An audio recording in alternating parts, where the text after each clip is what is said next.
ஒரே இடத்துல வாக்கிங் பண்ணிகிட்டு இருக்கனால கொஞ்சம் போர் அடிச்சுது. ஸோ அதனால் பக்கத்தில் உள்ள கிரவுண்டுக்கு இன்றைக்கி வந்தோம். ரோட்டில் ஓடுறத விட கிரவுண்டில் ஓடுறது வந்து நல்லாயிருக்கு.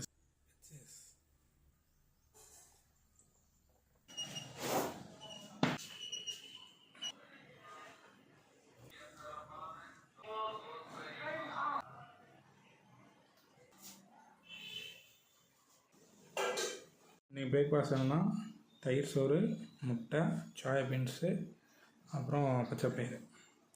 முடிஞ்ச அளவுக்கு இந்த காப்ஸை கம்மி பண்ணோம்னா வெயிட் லாஸ் ஆகுது. இன்றைக்கி அண்ட் டூ லிஸ்ட் எழுதிட்டேன். அண்ட் இன்றைக்கி மெயினாக எனக்கு ஒரு 3 ஒர்க் இம்பார்ட்டண்டான ஒர்க் இருக்குது. 3 முடிச்சிட்டோம்னா ஐ வில் பி ஹாப்பி.